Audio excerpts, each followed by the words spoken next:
ইন্নাল্লাযীনা কাযযাবু বিআয়াতিনা ওয়াস্তাকবারু আনহা লা তুফাত্তাহু লাহুম আবওয়াবুস সামা' ওয়া লা ইয়াদখুলুনাল জান্নাহ হাত্তা ইয়ালিজাল জামালু ফী সাম্মিল খিয়াত ওয়া কাযালিকা নাজজিল মুজরিমিন।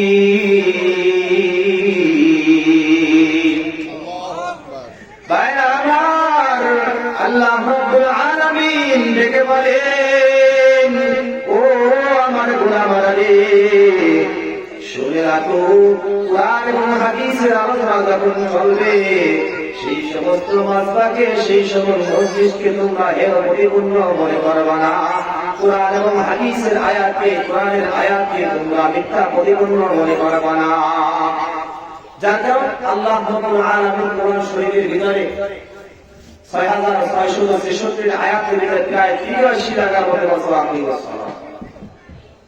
আকিমুস সালাহ, তোমরা নামাজ কায়েম করো, তোমরা সালাত কায়েম করো। আমি আপনি সেই সালাত কায়েম করতে কতটুকু পারি?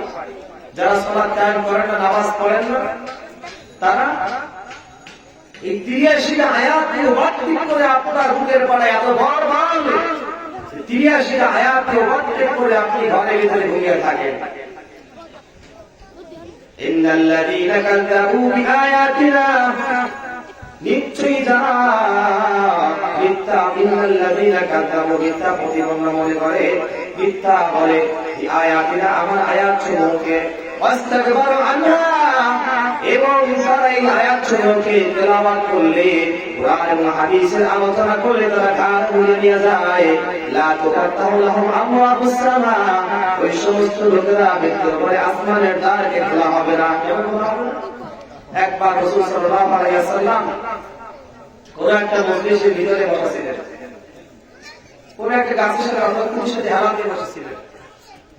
তখন উনি আক্ষেপ করলেন বা দীর্ঘ নিঃশ্বাস ফেলে বলেন যে মানুষ যখন মারা যায়, যদি ঈমানদার হয়, আসমান থেকে সুন্দর ভদ্রে সুঘ্রাণ যুক্ত একজন ফেরেশতা অবতীর্ণ হয়। সুবহানাল্লাহ।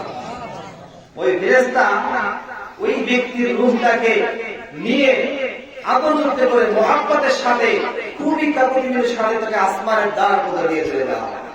আসমানের দরজা করে কে?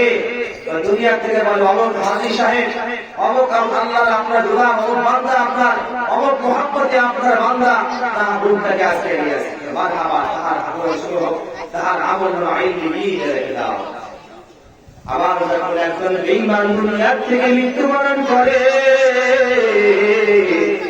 বেঈমান মৃত্যুবরণ করার পরে আসমান থেকে কালো কুচ্ছির দুর্গন্ধ হয়, একজন ফেরেশতা অবতীর্ণ হয়।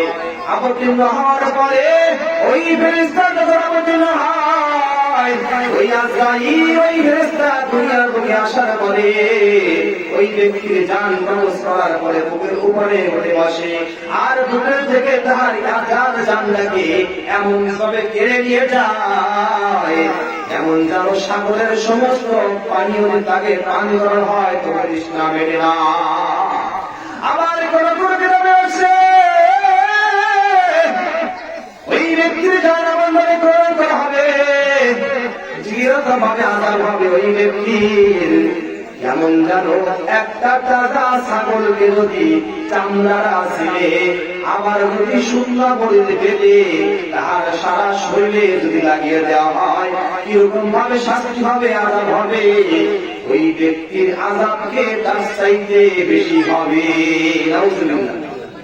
ভাই, ঈমানদার হিসেবে মৃত্যুবরণ করতে চাই না বেঈমান হিসেবে? ঈমানদার হিসেবে মৃত্যুবরণ করার সবাই আশা আছে? নারায়ে তাকবীর, নারায়ে তাকবীর, নারায়ে তাকবীর। আল্লাহ রাব্বুল আলামিন সবাইকে ঈমানদার হিসেবে খাঁটি মুমিন, খাঁটি মুসলমান হয়ে দুনিয়া থেকে যাওয়ার তৌফিক দান করেন। আমিন। ভাইরা আমার, ওই কালে করছি দুর্গন্ধময় ফেরেশতা যখন ওই ব্যক্তির রূপটাকে যখন নিয়ে যাওয়া হয়, আসমানের দ্বার পর্যন্ত যখন চলে যায়, আসমানের রক্ষক ফেরেশতা ঘোষণা করেন, কে? অমুক সুস্থ, অমুক দুষ্কর, অমুক বেঈমান, অর্থাৎ দুনিয়ার মধ্যে বসে যখন যাকে মানুষে বেঈমান মৃত্যুর বিভিন্ন রকমের ভাবে উপরে গালি দিয়ে ডাকে, তখন তার দাঁত চাইতে গালি দিয়ে এরকম করে ডাকা হবে, অমুক ব্যক্তিকে আসে নালায় বান্দা তোর আগমন তো না শুভ হোক, বন্ধ হোক, তোর আমল নামা তোর জন্য আমল